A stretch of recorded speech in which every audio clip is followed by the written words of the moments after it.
বিএনপির চেয়ারম্যান হিসেবে দায়িত্ব নিলেন তারেক রহমান। রাতে গুলশানে স্থায়ী কমিটির বৈঠকে সিদ্ধান্ত, ইসির অনুরোধে উত্তরাঞ্চল সফর স্থগিত।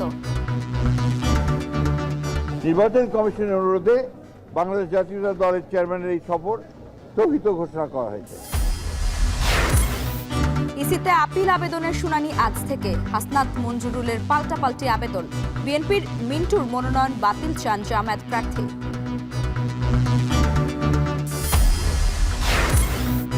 বেনামি মোবাইল সিম দিয়ে প্রতারক চক্রের ফাঁদে সর্বশান্ত অনেকেই। আইনশৃঙ্খলা বাহিনীর অভিযান সহ বিপণন ব্যবস্থাও কঠোরের তাগিদ।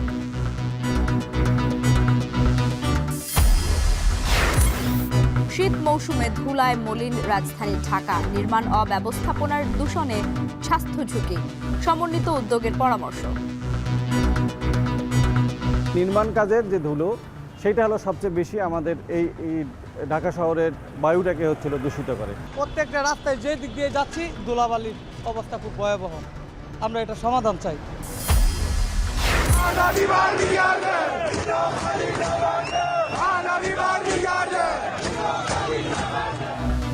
এবং ইরানে চলমান সহিংসতায় যুক্তরাষ্ট্রকে দায়ী করে কড়া হুঁশিয়ারি খামেনির। নিহত বেড়ে ৬২। বিক্ষোভকারী হত্যাকাণ্ডে ফের হামলার হুমকি ট্রাম্পের।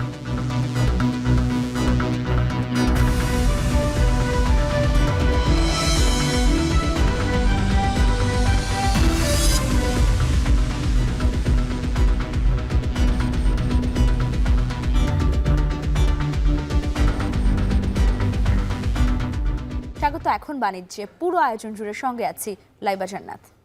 বিএনপির চেয়ারম্যানের দায়িত্ব নিলেন তারেক রহমান। দলের স্থায়ী কমিটির বৈঠকে সর্বসম্মতিক্রমে ভারমুক্ত করা হলো তারেক রহমানকে। এর মাধ্যমে দলের সর্বোচ্চ পদে অধিষ্ঠিত হলেন তিনি। একই সঙ্গে ইসির অনুরোধে তারেক রহমানের পূর্ব ঘোষিত উত্তরবঙ্গের কর্মসূচি স্থগিত করা হয়েছে।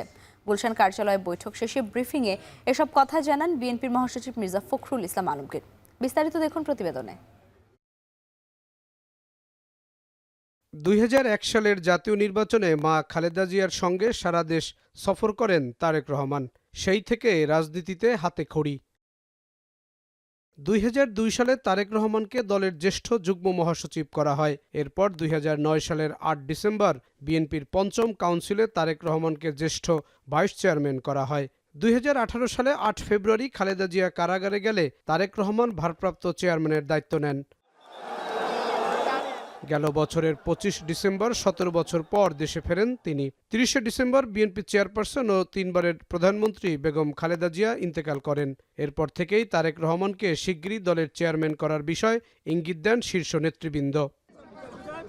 সেই ধারাবাহিকতায় শুক্রবার রাতে গুলশান কার্যালয়ে তারেক রহমানের নেতৃত্বে বৈঠকে বসেন দলের স্থায়ী কমিটির সদস্যরা। সেখানে সর্বসম্মতিক্রমে বিএনপির সর্বোচ্চ পদে অধিষ্ঠিত হন তারেক রহমান। জাতীয় স্থায়ী কমিটি ইতিমধ্যেই আমাদের দলের গঠনতন্ত্র অনুযায়ী দলের ভারপ্রাপ্ত চেয়ারম্যান জনাব তারেক রহমান চেয়ারম্যানের দায়িত্ব গ্রহণ করায় সন্তোষ প্রকাশ করেছে। স্থায়ী কমিটির বৈঠক শেষে দলের চেয়ারম্যান করার খবরটির পাশাপাশি বিএনপি মহাসচিব জানান, নির্বাচন কমিশনের অনুরোধে তারেক রহমানের উত্তরাঞ্চলের সফর স্থগিত করা হয়েছে। 11 জানুয়ারি 2026 থেকে জাতীয় নেতা মাওলানা আব্দুল হামিদ খান ভাসানী ও 2024-এর ছাত্রগণ অভ্যুত্থানে শহীদ আবু সাইদ সহ অন্যান্য শহীদদের প্রতি শ্রদ্ধা জানানোর জন্য তাদের কবর জিয়ারত এবং কিছু পারিবারিক দায়িত্ব পালনের জন্য দেশের উত্তরাঞ্চলের কয়েকটি জেলা সফর করবেন বলে সিদ্ধান্ত নেওয়া হয়েছিল। এ ব্যাপারে নির্বাচন কমিশনের অনুরোধে বাংলাদেশ জাতীয়তাবাদী দলের চেয়ারম্যানের এই সফর স্থগিত ঘোষণা করা হয়েছে। দেশে যেভাবে হত্যাকাণ্ড চলছে তা ঠেকাতে না পারলে নির্বাচনের পরিবেশ ব্যাহত হবে বলেও মন্তব্য করেন বিএনপির মহাসচিব। ধন্যবাদ। জাহিদ হাসান, এখন, ঢাকা। ত্রয়োদশ জাতীয় সংসদ নির্বাচনে মনোনয়ন ফিরে পেতে কমিশনের দায়ের করা আপিল আবেদনের শুনানি শুরু হচ্ছে আজ। শেষ দিনে মোট ৬৪৫টি আবেদন জমা পড়ে। প্রার্থীদের আশা, যৌক্তিক কাগজপত্র দেয়ায় ফিরে পাবেন প্রার্থিতা। ফেনী ৩ আসনে বিএনপির প্রার্থী আব্দুল আওয়াল মিন্টুর মনোনয়ন বাতিল চেয়ে এবং কুমিল্লা ৪ আসনে বিএনপি ও এনসিপি প্রার্থীরা একে অপরের মনোনয়ন বাতিল চেয়ে কমিশনে পাল্টাপাল্টি আবেদন করেন। হাসান আল মাহমুদের প্রতিবেদন। ত্রয়োদশ জাতীয় সংসদ নির্বাচনে প্রার্থিতা বহাল ও বাতিলের বিরুদ্ধে আবেদনের শেষ সময় শুক্রবার বিকেল 5টা হলেও 7টার পরেও দেখা যায় দীর্ঘ লাইন। দিনভর ভিড় থাকলেও শেষ মুহূর্তে বিভিন্ন দলের হেভিওয়েট কয়েকজন প্রার্থীর মনোনয়ন বাতিল চেয়ে আবেদন করেন প্রতিদ্বন্দ্বীরা। কুমিল্লা 4 আসনে একে অপরের মনোনয়ন বাতিল চেয়ে নির্বাচন কমিশনে পাল্টাপাল্টি আবেদন করেন এনসিপির প্রার্থী হাসনাত আব্দুল্লাহ ও বিএনপির প্রার্থী মঞ্জুরুল আহসান মুন্সী। বৃহস্পতিবার ঋণখেলাপের তালিকা থেকে বিএনপির এই প্রার্থীর নাম বাদ দিয়ে হাইকোর্টের আদেশ স্থগিত করেন চেম্বার আদালত। আইনজীবীরা বলছেন, এর ফলে আসন্ন জাতীয় নির্বাচনে তিনি অংশ নিতে পারবেন না। এরপরই পাল্টাপাল্টি আবেদনের কথা জানা গেল। হাসনাত আব্দুল্লাহর বিরুদ্ধে আপিল হয়েছে, আবার হাসনাত আব্দুল্লাহর যে উনিও আবার হাসনাত আব্দুল্লাহর বিরুদ্ধে আপিল করেছেন মুন্সি সাহেব। এছাড়া দ্বৈত নাগরিকত্ব ও তথ্য গোপনের অভিযোগে ফেনী 3 আসনে বিএনপির প্রার্থী আব্দুল আউয়াল মিন্টুর মনোনয়নপত্র বাতিলের আবেদন করেন একই আসনে জামায়াত ইসলামের প্রার্থী ফখরুদ্দিন মানিক। আর ভোলা 2 আসনে বিএনপির প্রার্থী হাফিজ ইব্রাহিমের মনোনয়ন বাতিল চেয়ে আবেদন করেন তার প্রতিদ্বন্দ্বী জামায়াত ইসলামের প্রার্থী ফজলুল করিম। মূলত ওনার হলফনামায় দ্বৈত নাগরিকের কথা বলা আছে, যেখানে উনি বলেছেন যে 9/12/2025 সালে উনি দ্বৈত নাগরিকত্ব পরিহার করেছেন, কিন্তু আমরা হলফনামাতে সেই বৈধ কাগজপত্র পাইনি। আপিল আবেদনে শক্ত যুক্তি থাকায় প্রার্থিতা ফিরে পাবেন বলে আশা করছেন প্রার্থীরা। 1% ভোটারের স্বাক্ষর নেয়ার বিধান স্বতন্ত্র প্রার্থীদের ভোটে নিরুৎসাহিত করছে, এমন অভিযোগ জানিয়ে অনেকেই তা বাতিলের দাবি জানান। 1% ভোটার কি প্রকাশ্য ভোট দিবে? তারা প্রকাশ হয়ে গেল। এই প্রকাশের বিরুদ্ধে আমি প্রতিবাদ জানাচ্ছি। এই আইনটাকে আমি ধিক্কার জানাচ্ছি। অনতিবিলম্বে আইনটাকে প্রত্যাহার করে স্বতন্ত্র সদস্যকে অবাধে নির্বাচনে অংশগ্রহণ করার সুযোগ দান করুন। আমার কারণ দেখিয়েছে পার্টির সেক্রেটারির সিগনেচার মিল নেই, এটা বলেছে। সামান্য একটু 19-20 আছে, তারপর এটা আমাকে প্রবলেম দেখিয়েছে। এটা আজকে হলফনামা আকারে আমি জমা দিয়েছি। আমি আশা করি এখান থেকে ন্যায় বিচার পাবো। 5 জানুয়ারিতে শুরু হয়ে শুক্রবার শেষ দিন পর্যন্ত মনোনয়ন গ্রহণ ও বাতিলের বিরুদ্ধে ইসিতে আপিল করেন 644 জন। শনিবার সকাল থেকে এসব আবেদনের নিষ্পত্তি শুরু করবে নির্বাচন কমিশন। হাসান আল মাহমুদ, এখন, ঢাকা। রাজধানীর আগারগাঁওয়ের নির্বাচন কমিশনে আবেদনের শুনানি শুরু আজ। প্রার্থিতা ফিরে পেতে যৌক্তিক কাগজপত্র দেওয়ার সুযোগ পাবেন প্রার্থীরা। আর সে খবরই জানতে সরাসরি যুক্ত হব সহকর্মী শাহাদাত অভ্রের সাথে। অভ্র, শুনানি শুরু হয়েছে কিনা জানতে চাইছে, আর আজ কতটি আপিলে শুনানি হবে?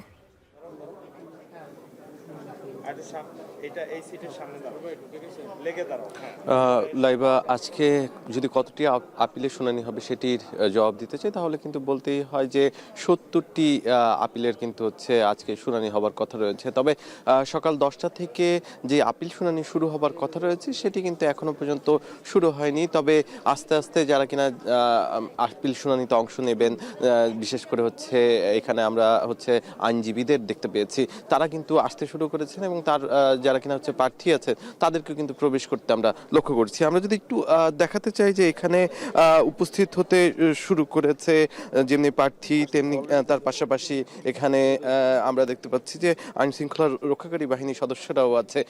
গতকালকে কিন্তু শেষ হয়েছে মূলত ত্রয়োদশ জাতীয় সংসদ নির্বাচনের রিটার্নিং অফিসারগণের সিদ্ধান্তের বিরুদ্ধে দায়ের করা যেই অভিযোগ বা দায়ের করা যেই আপিল, সেই আপিলগুলোর ভিত্তিতেই কিন্তু আজকের দিনে শুনানি অনুষ্ঠিত হবে। আর আজকে থেকে ঠিক 18 তারিখ পর্যন্ত এই শুনানি চলবে। এই শুনানিকে কেন্দ্র করে কিন্তু এখানে নির্বাচন কমিশনের যারা প্রতিনিধি আছেন, প্রধান নির্বাচন কমিশনার সহ এখানে সচিবরা উপস্থিত হবার কথা রয়েছে। যদিও এখনো পর্যন্ত শুরু হয়নি, তবে আশা করা যাচ্ছে যে খুব শীঘ্রই শুরু হবে এই আপিল শুনানি। এখানে আজকে যে 70 জনের আপিল শুনানি হবে তার মধ্যে প্রথমেই যেটি আছে সেটি কিন্তু রংপুর 22 আসনের শাহ আলম নামে একজন, তিনি কিন্তু তার আপিল শুনানির যে কার্যক্রম সেটি দিয়ে কিন্তু শুরু হবে আজকের আপিল শুনানি। ত্রয়োদশ জাতীয় সংসদ নির্বাচনের যেই তফসিল অনুযায়ী কিন্তু 10 থেকে 18 জানুয়ারি আপিল শুনানি হবার কথা রয়েছে। সেটি কিন্তু ইতিমধ্যে যে নির্বাচন কমিশন আছে তারা বলছে যে আগামী 9 দিন টানা আপিল শুনানির মধ্য দিয়ে যেই 650 আপিল শুনানি জমা পড়েছে সবগুলোই কিন্তু নিষ্পত্তি করা সম্ভব। এবং এই যে আজকের দিনে যে যুক্তিতর্ক, সেই যুক্তিতর্কতে যারা গণমাধ্যম কর্মী তারা না থাকলেও প্রথমে আপিল শুনানির প্রথমে কিন্তু কথা বলবে প্রধান নির্বাচন কমিশনার। তিনি গণমাধ্যমকে জানাবে যে আজকের দিনের কার্যক্রম কতখানি হচ্ছে চলবে, এবং তার পাশাপাশি আমরা যতখানি জানতে পেরেছি যে 70টি যেই আপিল শুনানি হবার কথা রয়েছে সেইগুলো কিন্তু হচ্ছে আজকে শেষ না হওয়া পর্যন্ত কিন্তু তারা এখানে কার্যক্রম চালিয়ে যাবে। এই ছিল আমার কাছে সর্বশেষ লাইভা।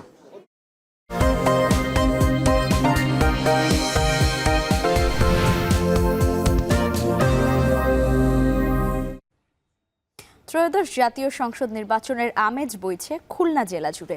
এরই মধ্যে বিভিন্ন রাজনৈতিক দলের প্রার্থীরা জমা দিয়েছেন তাদের মনোনয়নপত্র। অপেক্ষায় রয়েছেন প্রতীক বরাদ্দ পাওয়ার জন্য। সংসদীয় আসনগুলোর ভোটাররা দিন গুনছেন 12 ফেব্রুয়ারি নির্বাচনের জন্য, যেখানে তারা কাঙ্ক্ষিত প্রার্থীকে ভোট দেবেন। এ নিয়ে আরও জানাতে খুলনা 3 আসনের খালিশপুরে রয়েছেন তরিকুল ইসলাম, যাচ্ছি তার কাছে। তরিকুল, খুলনা জেলায় নির্বাচনী আমেজ কেমন দেখছেন, আর সেই সাথে আরেকটু জানাবেন প্রার্থী ও ভোটারদের মধ্যে কেমন পরিবেশ বিরাজ করছে?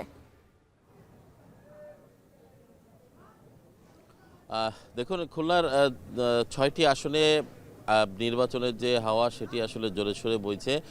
এর মধ্যে আমি রয়েছি খুলনা 3 আসনের খালিশপুর এলাকায়। এই এলাকায় প্রার্থী এবং ভোটাররা দুইভাবেই ভাবছেন।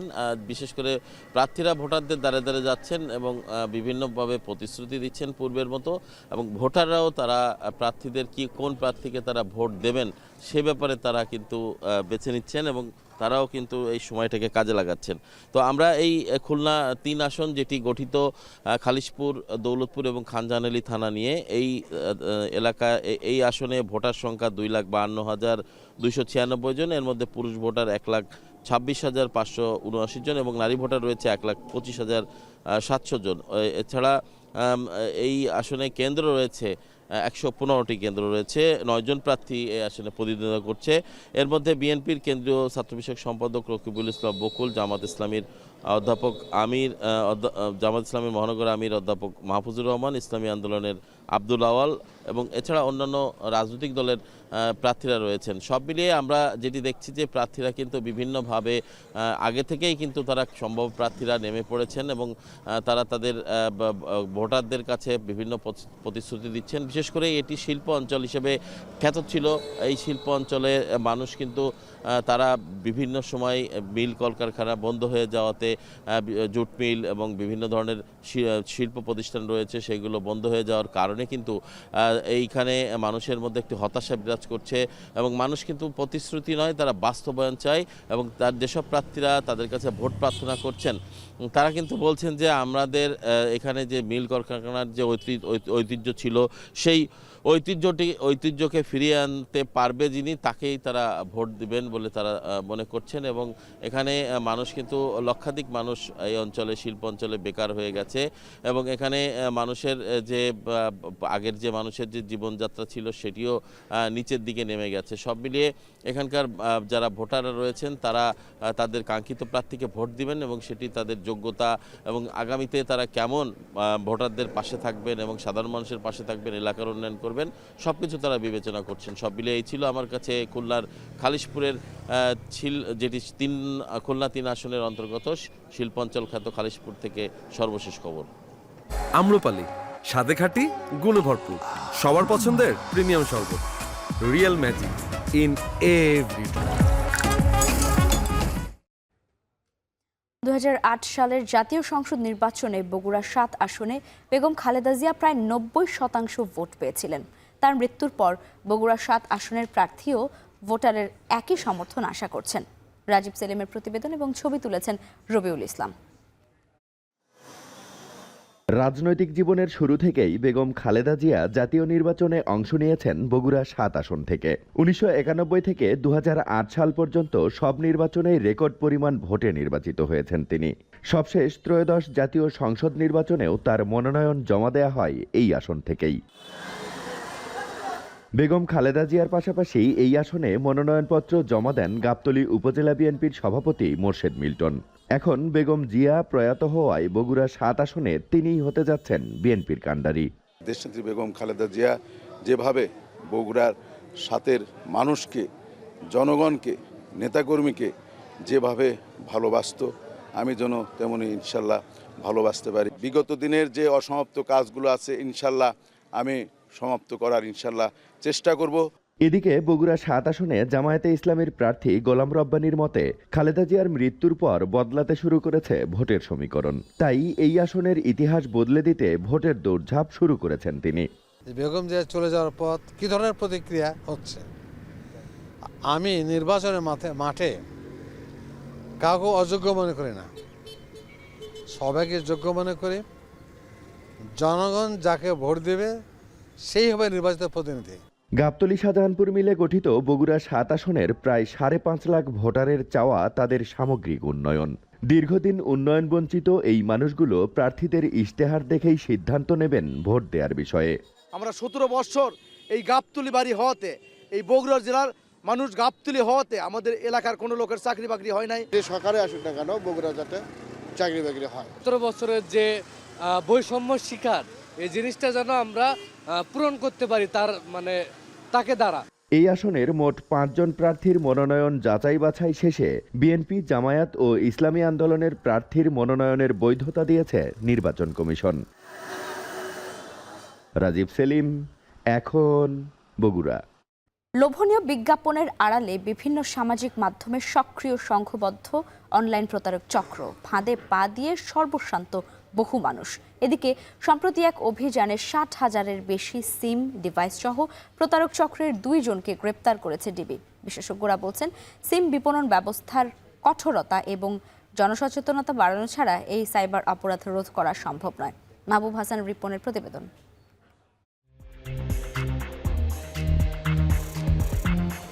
আপনি নিয়মিতভাবে ফেসবুক স্ক্রলিং করে থাকেন, হঠাৎ করে একটি চমকপ্রদ বিজ্ঞাপন দেখে আপনি মনে করলেন এখান থেকে আপনি রোজগার করতে পারবেন।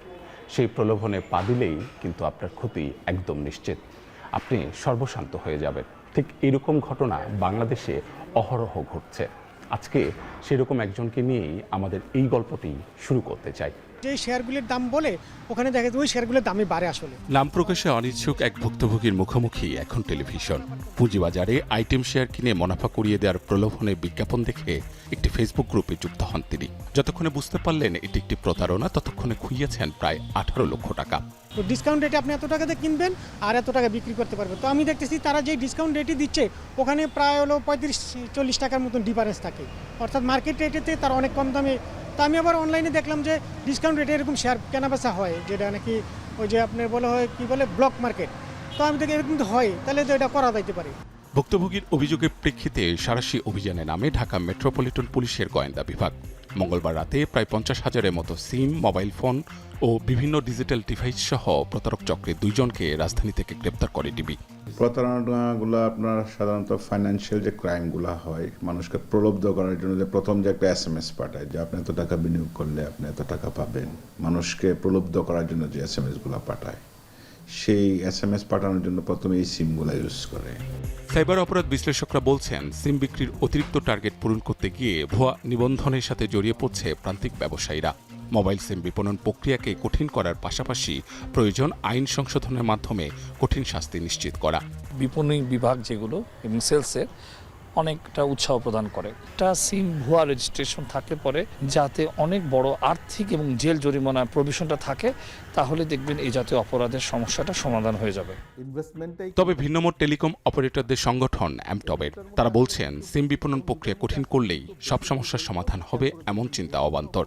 অপব্যবহার রোধে প্রয়োজন জনসচেতনতা। কোনো পক্ষই এককভাবে যে কোনো ধরনের অপরাধ থেকে আসলে আমরা এই সমাজকে মুক্ত করতে পারবো না। এখানে আসলে সকলেরই সমভাবে আমাদের অবগত হতে হবে যে এটার আসলে খারাপ দিকগুলো কি। সো আমরা ইন্ডাস্ট্রি হিসাবে অ্যাকচুয়ালি আমরা চাই যে এই প্রক্রিয়াটাকে আরও কতটা রোবাস্ট, কতটা টাইট করা যায়। সাইবার সিকিউরিটি ভেঞ্জার্স নামক একটি গবেষণা সংস্থা বিশ্বব্যাপী সাইবার অপরাধে সৃষ্ট ক্ষয়ক্ষতি নিয়ে গবেষণা করে থাকে। তাদের তথ্য বলছে, 10 বছর আগেও যে ক্ষতির পরিমাণ ছিল $3 লাখ কোটি, তা চলতি বছরে দাঁড়িয়েছে $10,50,000 কোটি। সেই তালিকায় পিছিয়ে নেই বাংলাদেশও। মাহবুব হাসান রিপন, এখন ঢাকা। শীত মৌসুমে ধুলাচ্ছন্ন নগরীতে রূপ নিয়েছে রাজধানী ঢাকা। নির্মাণ, উন্নয়ন আর অব্যবস্থাপনার দূষণে নাকাল রাজধানীবাসী। চরম স্বাস্থ্য ঝুঁকিতে রয়েছেন তারা। এ অবস্থায় সংস্কার ও নির্মাণ নীতির বাস্তবায়ন আর নগর পরিকল্পনাকারীদের সমন্বিত উদ্যোগ সমাধানের পরামর্শ বিশেষজ্ঞদের। আরও জানাচ্ছেন আতিক মেসবা লগ্ন।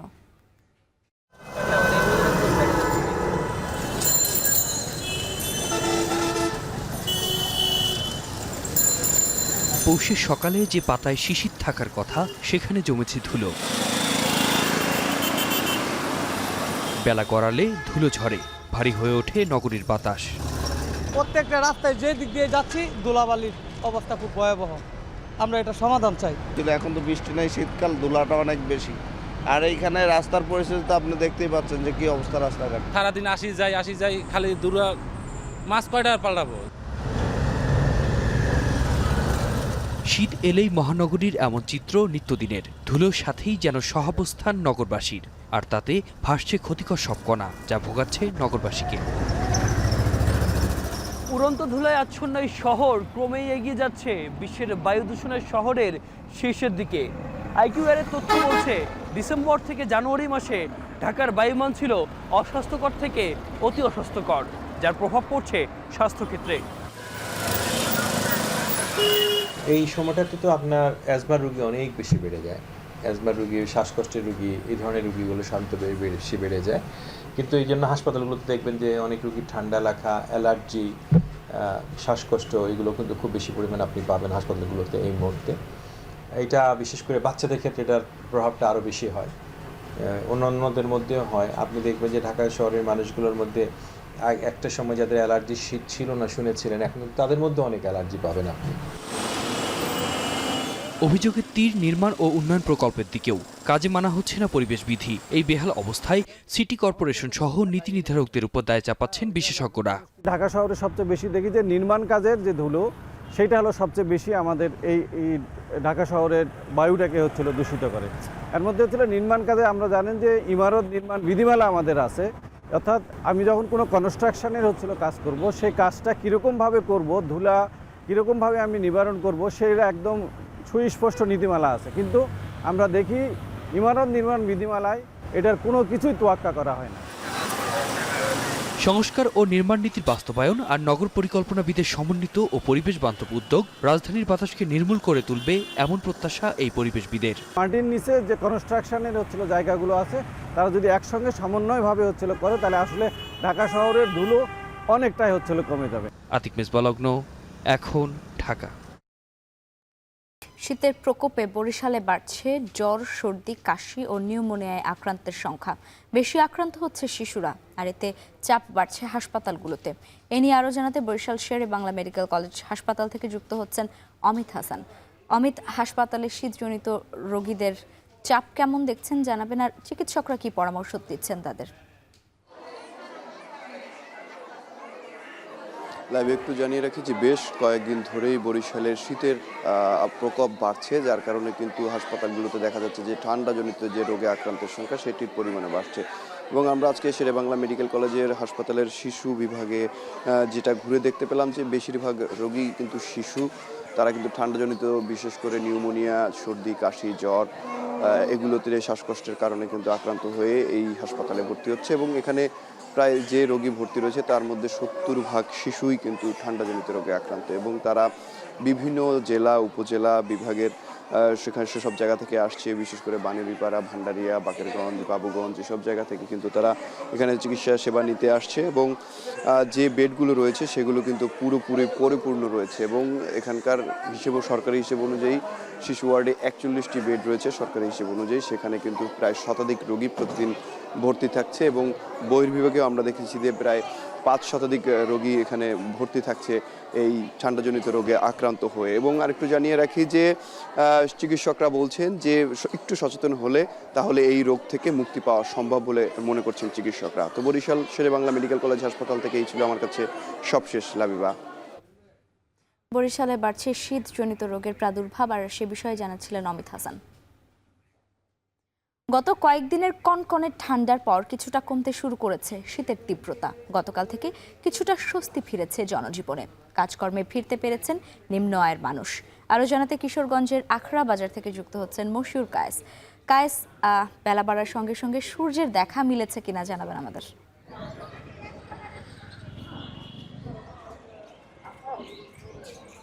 হ্যাঁ লাইবা, আপনি যে বিষয়টি বলছিলেন ঠিক তেমনটি। বেলা যতই গড়াচ্ছে ততই সূর্য কিন্তু স্পষ্ট হয়ে উঠছে। আমরা দেখেছি যে গতকাল থেকেই কিন্তু আমরা সূর্যের দেখা পাচ্ছি। গতকালকে যদিও আধাবেলা সূর্য ছিল, কিন্তু আজকে আমরা দেখেছি যে একেবারেই সকাল থেকে সূর্য উঁকি দিয়েছে পূব আকাশে, এবং বেলা যতই গড়াচ্ছে ততই কিন্তু সূর্যের আলো স্পষ্ট হচ্ছে। আর এতে করেই কিন্তু নিম্ন আয়ের মানুষজনের মাঝে কিন্তু বেশ স্বস্তি ফিরেছে। আমরা দেখেছি যে গত কয়েকদিন টানা কিন্তু কনকনে ঠান্ডা ছিল কিশোরগঞ্জ জেলায়, এবং বেশ কয়েকবার কিন্তু টানা দেশের সর্বনিম্ন তাপমাত্রা কিন্তু রেকর্ড করা হয়েছে এই জেলায়, যেটি কিন্তু আসলে জেলাবাসীর জন্য বেশ কষ্টদায়ক ছিল। বিশেষ করে নিম্ন আয়ের যারা রয়েছেন তাদের জন্য বেশ অস্বস্তিকর ছিল, এবং তাদের জন্য কাজকর্মে ফেরা কিন্তু খুবই কষ্টসাধ্য ব্যাপার ছিল। আর যেহেতু কিশোরগঞ্জে এখন বড় মৌসুম চলছে, সেক্ষেত্রে কিন্তু আমরা দেখেছি যে এই কনকনে ঠান্ডায় কিন্তু বেশ শ্রমিক সংকটও দেখা দিয়েছিল, কিন্তু গতকাল থেকে কিন্তু বলা যায় যে সেটি কিন্তু কাটিয়ে উঠেছে। আমার কিছুক্ষণ আগে কথা হয়েছে যে এখানকার যে নিকলিয়া আবহাওয়া পর্যবেক্ষণ কেন্দ্র রয়েছে সেখানকার অবজারভার আমিনুল ইসলাম, তার সঙ্গে কথা হয়েছে। তিনি যে বিষয়টি জানিয়েছেন যে গতকাল থেকে যে রোদের দেখা মিলেছে, এবং এটা কিন্তু এখন অবস্থা ধীরে ধীরে আরও উন্নতি হবে। আমি যদি আজকের তাপমাত্রা একটু জানিয়ে রাখতে চাই যে আজকে কিন্তু 12.4 ডিগ্রি সেলসিয়াস চলছে কিশোরগঞ্জে। তো সব মিলিয়ে যদি বলি যে এই রোদের দেখা মেলাতে কিন্তু স্বস্তিতে রয়েছে সাধারণ মানুষ তথা নিম্ন আয়ের মানুষজন, এবং তারা কাজকর্মে ফিরতে পারছে। এই ছিল আমার কাছে কিশোরগঞ্জ থেকে সর্বশেষ তথ্য।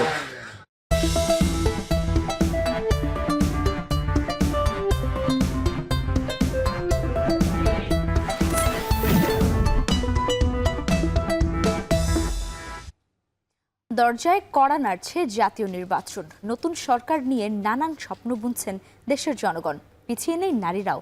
নিরাপত্তা, জীবনমান উন্নয়ন, উপযুক্ত কর্মপরিবেশ আর মর্যাদা নিশ্চিতে কাজ করবে সরকার, এমনটাই প্রত্যাশা নারীদের। বিস্তারিত জানিয়েছেন তালহা জুবায়ের। কেন্দ্র থেকে প্রান্ত, উন্নয়নের প্রতিটি ধাপে পুরুষের পাশাপাশি অবদান রাখছেন নারীরা। কিন্তু দুমুঠো খাবার জোগাড় কিংবা আত্মনির্ভরশীল হয়ে উঠতে নারীদের সংগ্রাম অনেকেরই চোখ এড়িয়ে যায়। চাঁদপুরের পুরানবাজার মোমপট্রি এলাকার ষাটোর্ধ্ব রাশিদা বেগম। এখনো শেষ হয়নি বয়সের ভারে নুয়ে পড়া এই বৃদ্ধার জীবন সংগ্রাম। বেঁচে থাকার তাগিদে স্থানীয় বউবাজারে বিক্রি করছেন সবজি। আশায় আছেন আগামীর সরকার হয়তো পাশে দাঁড়াবে প্রান্তজনে। আমি বয়স্ক মানুষ, আমি এখন কিছু কিনে শক্তি ভালো নাই, করতে পারি না। দৈন্য আর কাঁচামরিচ নিয়ে বেশি এই সরকারে ভোট দেয়, এই সরকার যদি আমার দিকে চায় তো সরকারে ভোট পাইবে আল্লাহ। সমাজে এখনো প্রতিষ্ঠিত হয়নি নারী বান্ধব কর্মপরিবেশ। এখনো অবমূল্যায়িত প্রান্তিক নারীর শ্রমের মূল্য। তবে এসব প্রতিবন্ধকতা দূর করে অনেকেই মুখোমুখি টিকে থাকার লড়াইয়ে। আগামীর সরকার নারী সমাজের উন্নয়নে এগিয়ে আসবে, এমনটাই প্রত্যাশা বিভিন্ন শ্রেণী পেশার নারীদের।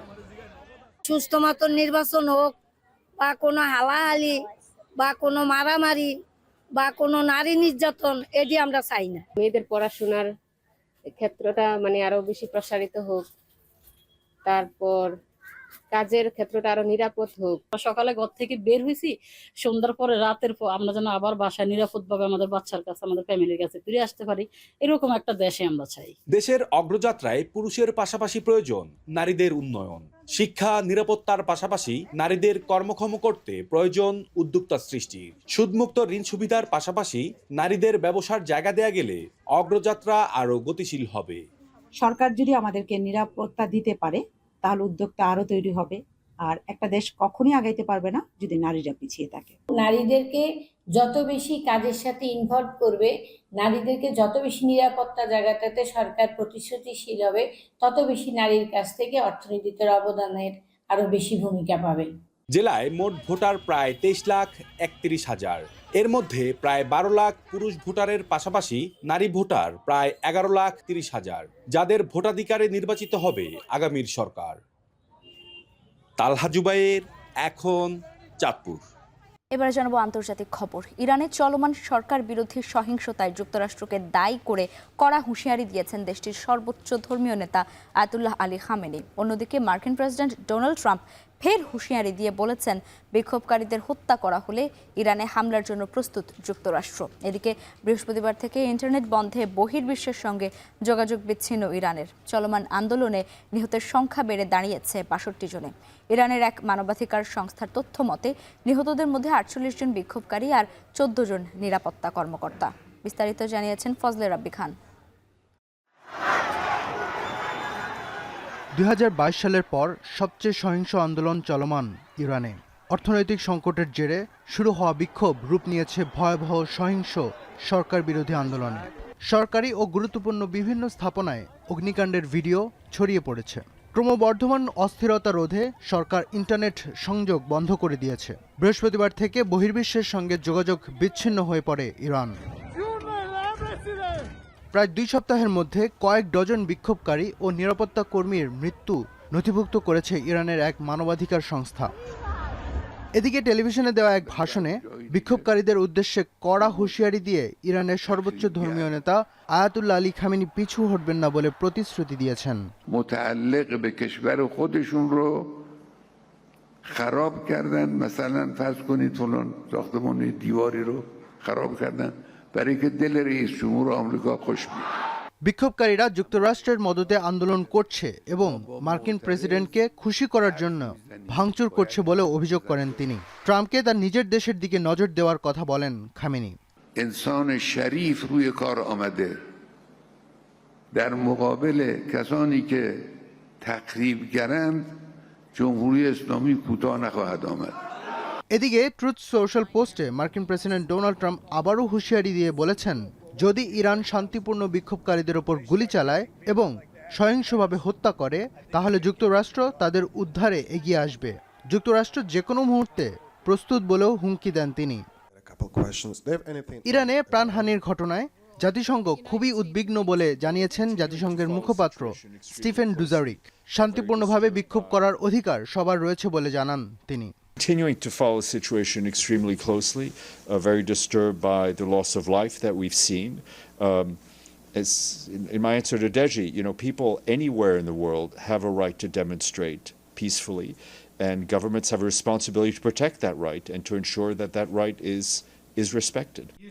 নির্বাসিত যুবরাজ রেজা পাহলভির ডাকে শুক্রবার রাতে ইরানের রাস্তায় নামে লাখো বিক্ষোভকারী। এর আগে রেজা পাহলভি দেশব্যাপী বিক্ষোভের প্রশংসা করেন এবং আরও ইরানিদের সমন্বিত বিক্ষোভে যোগ দেওয়ার আহ্বান জানান। ফজলে রাব্বি খান, এখন বিশ্ব। রাশিয়া ও চীনের হাত থেকে গ্রিনল্যান্ডকে রক্ষায় এর নিয়ন্ত্রণ নেওয়া উচিত যুক্তরাষ্ট্রের। এবার এমন দাবি করেছেন মার্কিন প্রেসিডেন্ট ডোনাল্ড ট্রাম্প। এমনকি যেভাবেই হোক যুক্তরাষ্ট্রের গ্রিনল্যান্ডকে অর্জন করতে হবে বলেও আবার হুঁশিয়ারি দেন তিনি। এর আগে হোয়াইট হাউসের এক বিবৃতিতে জানানো হয়, ট্রাম্প প্রশাসন আধা স্বায়ত্তশাসিত অঞ্চলটি ডেনমার্কের কাছ থেকে কেনার কথা বিবেচনা করছে। প্রয়োজনে জোর করে হলেও সেটি দখল করবে যুক্তরাষ্ট্র। এদিকে ডেনমার্ক এবং গ্রিনল্যান্ড কর্তৃপক্ষ বরাবরই বলে আসছে অঞ্চলটি বিক্রি করা হবে না। কোনো রকম সামরিক অভিযান ট্রান্স আটলান্টিক প্রতিরক্ষা জোটের সমাপ্তি ঘটাবে বলেও জানায় ডেনমার্ক। আর এই ছিল এখন বাণিজ্যে। এখন টেলিভিশন ওয়েবসাইটে দেখতে ভিজিট করুন এখন.tv। এছাড়া ফেসবুকে দেখতে ভিজিট করুন facebook.com/tv.এখন এবং ইউটিউবে সরাসরি দেখতে ভিজিট করুন youtube.com/c/echontv।